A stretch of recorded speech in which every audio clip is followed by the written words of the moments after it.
ده واحد بعت لي الرساله دي بقاله كل ماتش الاهلي مش بيكسب الزمالك بس، من ساعه هزيمه سان داونز الاهلي ما خسرش ولا ماتش ولا خسر ولا بطوله اي لعبه.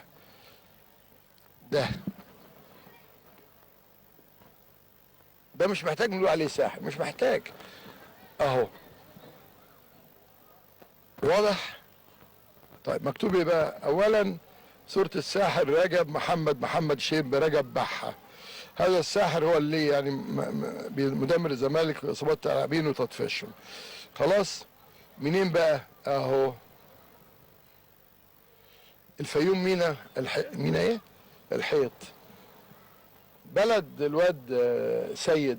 طيب ممكن حد يا جماعه في الفيوم يقول لي مفيش بلد بالاسم ده ومفيش واحد بالاسم ده؟ اهو قدام الدنيا كلها. لا نكسب الاهلي امبارح. ولو لاحظتوا امبارح، ده جاره اللي بعت لي على فكره، لو لاحظتوا امبارح العارضه اللي على اليمين، هو الاهلي غير. لاحظوا بقى، كان بيلعب في السلام، بيقول لك السلام ده احنا اشتريناه واجرناه 10 سنين. راح استاد القاهره ليه؟ عشان يتحكم في المكان والماتش بتاعه. اي حد يروح بالليل. العارضه اهي اليمين، الاهلي شاط على العارضه دي، الكوره جت فيه في العارضه، مظبوط كده. طيب الشوط الثاني الزمالك شاط على نفس العارضه، كورتين جاهم في العارضه، يبقى الشغل كله كان على العارضه دي. هتقول مش عايزين نتحجج. انا يا جماعه ده جالي رساله اهي.